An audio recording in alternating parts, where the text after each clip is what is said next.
waalidiintana halka qalad oo iyaga cilada lagu sheegayo oo lagu eedeynayo waxay tahay inaan gabdhaha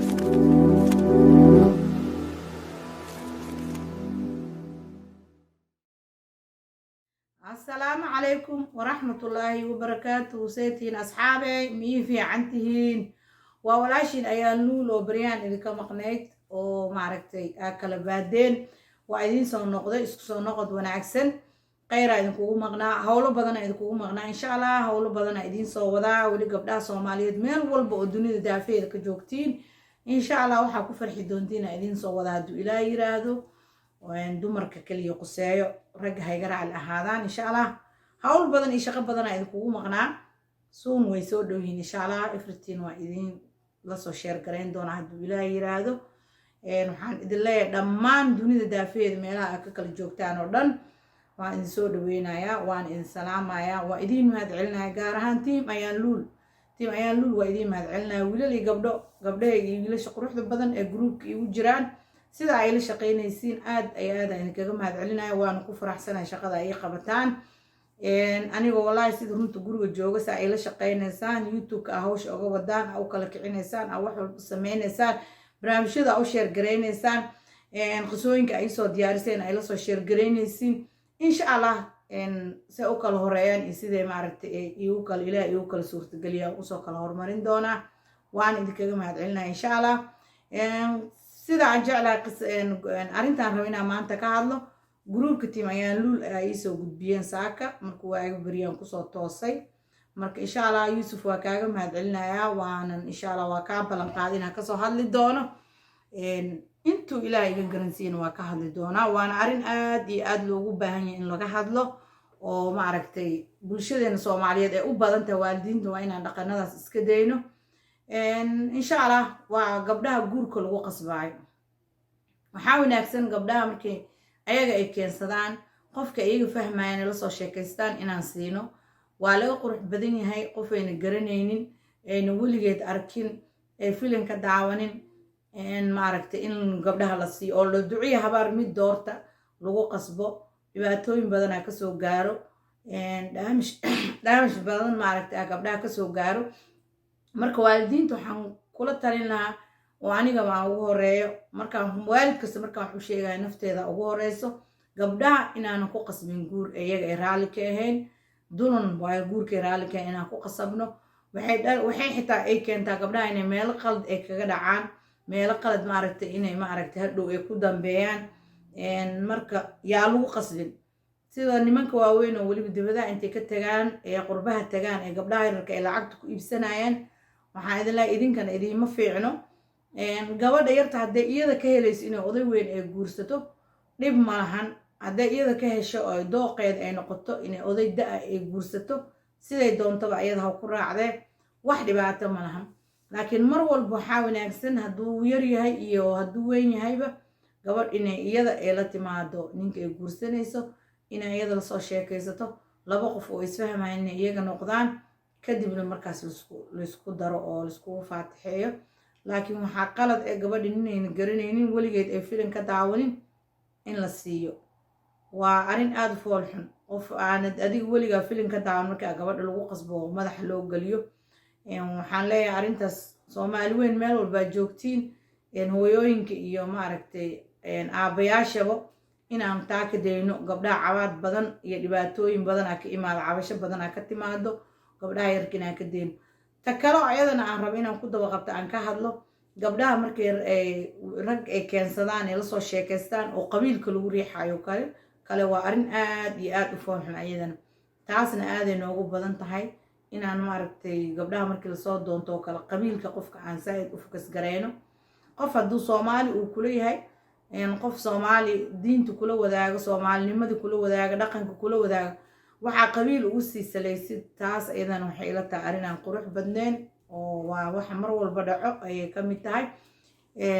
tan kale oo ayadana lagu qasbaa ayadana waa arrimaha mar walba horta tan arrimaha gabdhaha ninka ay raali ka heen la siinayo waaba qasab dadka waliba wadanka joogaan ayaa arrintaas sameeyaan wax fiican maaha wax qurux badan maahan inaa ma aragto waxaa kuu dhaamta adi soo xoogsatid soo shaqaysatid intaa nin wax alaale iyo wuxuu yeela garin oo dibad ka imaaday oo nin weyn gabadhi lagu qasbaayo amaba nin yar ha noqdo nin iska socda oo lacaga laga qaataa gabadhi lagu qasbaaya wixii imaan doon dhibaatada imaan doonto lama ogo nimankaa niman xanuunsan miyaa lama ogo waxay yihiin lama ogo gabdhihii markay guursadaan dhibaatooyin badan ay kala kulmayaan sometimes gabadhi iyadoo waalidka fiirinaysa maaragtay ay iska raacayaan gabdhahan waxaan dhihi lahaa inaa yeeshiin maaha nimanka marka ni lagu qasbo oo ni leeyahay maaragtay duciya habaar mid qaata habaar saas kuguma qabanayo waxaa waaye waa inaad ka fiirsasid ninkaa guursanaysid oo mustaqbalkaada la wadaagaysid gabdhaha iyaga ayaa garanayaan ninkii iyaga u fiican inay waqtiga la siiyo ay la hadlaan ay la sheekaystaan ay iska fiiriyaan adaa dhow kuma eersanayaan laakiin nin qoorta loo geliyey lagu qasbay dhibaato badanaa ka imaanayso waxaa waaye dhibkii ka imaadan adduun iyo aakhiro waalidka asaga korkiisa ay saaran tahay laakiin marka iyada la timaado dhib kasta oo ku yimaado adiga kuguma eedeynayso marka waxaan jeclaan lahaa gabdhaha wiilasha iyaga la imaadaan ama ha u weynaadaan ama ha u yaraadaanna kuwaas le maaragtay in lagala xaajoodo tan kale oo gabdhaha nimanka ay keensadaan qabiilka lagu riixayna soomaali haddaana qabiilaana wareeriyey siiba dhinaca qabiilka waxay ku badan tahay hooyooyinka dhinaca ragga maaha hooyooyinka ayaa mar walba markay gabdhooda laga guursanayo ama wiilkooda uu gabar guursanayo badanaa qabiilka fiiriyaan reerkaas nama soo galaan reerkaas beriya waxna dhex mareen waxaas maaragtay oo dhan waxaa laga yaabaa adiga qabiilkana gabadhaada kula ordaysid kii gabadhaada balaayo ku noqon laha inuu noqdo kii adiga ku dil laha inuu noqon laha ma ogid marka kan aa ka cararaysa inuu khayrka kugu jiro ma ogid mar walba waxaa la dhahaa meesha khayrka ku jira ilaaha ay waafajiyo meesha khayrka ku jira leh insha allah aa la rajeeyaa gabadhan waxaa wanaagsan in ayada dooqeeda loo daayo wiilkan in asaga dooqiisa loo daayo aanan deg deg la sameynin aan lagu degdegin oona maaragtay gabadha intii qofkii ay ka keensanaysa in la sugo oona gabadha waa la talin kartaa wax waa la sahmin kartaa wax waa la eegi kartaa wixii wanaagsan iyo wixii xun waa u kala sheegi kartaa haddii aad arkaysid nin xun inuu ninkan yahay tartiib waa ugu sheegi kartaa adoo wax walba la fiirina hooyadan waxaa wanaagsan mar walba gabadheeda inay iyada la sahan tagto gabadheeda inay markaan dhahay la sahan tagto waxaa waaye raac oo maaragtay shukaansigii meelaha la fiirfiiri ma ahan calaashaan wax walba inaad kor kala socoto hooyo foojigan aa ahaatid meeshay gabadhaada maraysa aad fiirisid raggay la sheekaysanaysa aad ka fiirisid aad kor kala ogaatid gabadhaadana aad tihiin laba qof oo maaragtay wax isku sheegan karo gabadhaada ay saaxiib kula tahay gacantaada aysa ka badnayn gabarku garab taagan ay tahay hadalkaada maqlaysa ay tahay adig ku dhegaysanaysa ay tahay maadaama aad ka weyn tahay wax badan aa waaye iyo adduun usoo joogtay waxaa loo baahay inaa iyadana ka eegtid gabdhahana inay waalidka fiiriyaan oo mar walba waalidka meel qaldan maaragtay asaga kuma hogaaminayo meesha saxan unbu kula fiirinayo inaa waalidkana gabdhahan iyagana ay ka dambeeyaan waalidiintana halka qalad oo iyaga cilada lagu sheegayo oo lagu eedeynayo waxay tahay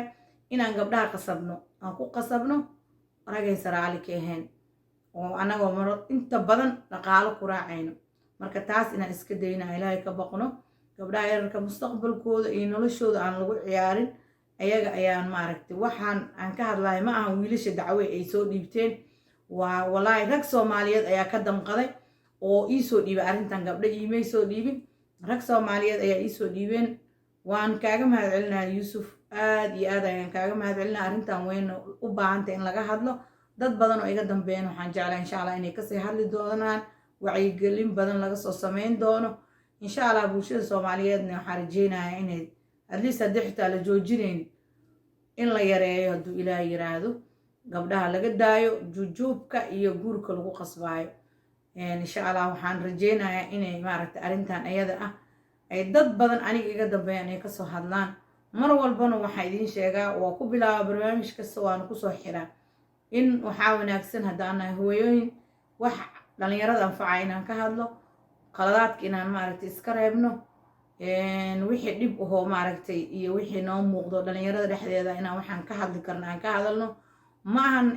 hadalkayga iyo ujeedkayga inaan wax walba aniga aan qaban karo ama wax walba aniga aan bedeli karo laakiin waxaa waaye wixii adliist aan hadalno aan maaragtay dhalinyarada wax u sheegno aan waanino aan wacyigelino adliist wax unbaa kasoo baxaayo waxaana wanaagsan inaan mar walba aan ka fiirino dhinaca wanaagga wax aan anaga isfiirsanin aan anaga isqaqabsanin aan anaga isku mashquulin qof walba qofka kala reeb inaysu ku jirin taas qofna meel kuma gaarayo qofna horumar kuma sameynayo waxa aad ma aragtay bulshada Soomaaliyeed aad magac uga dhex yeelan kartidna maaha magaca isleeda bulshada Soomaaliyeed ku dhex yeela ha noqdo mid aad dar Ilaahay ugu shaqeynaysid mid aad dar Ilaahay wax ugu qabanaysid mid aad Ilaahay dartiis ma aragtay aad mar walba ugu taagan tahay ayna ka ahayn heblo iska riix ama heblo iska qabo ama heblo maxay ka hadashay inaad dhiin wax walba oo wanaagsan waxa qurux badan in la maaragtay gacmaha la iska qabsado jamac looga hadlo mar walbana hore loo socdo aan dib loo noqonin kulay had sanad cusub aan oo bilowdo waxaan rajeynayaa dad badan oo mar walba aan waxyaalaha aan loo baahnayn ka hadla inay ka waana qaadan doonaan ee hore u socon doonaan insha Allah hadduu Ilaahay yiraahdo ee hortooda u dhaqaaqi hortooda maaragtay ay fiirin doonaan ee waxaan ay gadaal ugu noqonayaan ee gadaal fiirinayaan inay iska joojin doonaan insha Allah balanteena waa inaan gabdhaha la joojin gabdhaha aan la qasbin jacaylkooda loo daayo ayaga laga warsugo waxay la imaadaan wixii xumaan iyo wixii fiicnaan maadaama ay dhalinyaro yihiin waa ka fiirin karnaa ragga ay noola imaadaan hadduu qaldan yahay oo kale waa ka joojin karnaa oo maaha inaan leeyahay wax walba ay keenaan ha lagu raaco wax qaldan hadday la imaadaan waa inaan ma aragtay ka istaajinaa aan dhahno maya waxaan kuuma qurux badno wixii qurux badan inaan ku taageernaa laakiin aan sa joojin gabdhii aan xoolo ka xigsanin gabdhii aan lacag aanan u fiirin ragga ayagana qurbaha ka tagaayo oo kista hore u sii qaadanayo waxaan leeyahay idinkan dumarka idinka idin laala ikraadsada gabdhaha yararka oo nila joojoobayo waxba idiima tarayso qarashkiinana idinkan ha iskaga khasaarinina waxaa wanaagsan mar walbo dhinaca ragga iyo dhinaca gabdhahaba waxaa wanaagsan qof aa idinka isfahmaysiin insha Allah in maaragtay aad wixiina aad isla dhamaysataan wax meel isla dhigtaan hadduu Ilaahay yiraahdo waa walaashin ayaa luul oo idin leh asxaabta channelka ku xiran dhammaan dunida daafaheeda meel walba ka joogtaan mar labaad iyo mar saddexaad waxaan leeyahay waa idin mahad celinayaa assalaamu calaykum waraxmatullaahi wabarakaatuh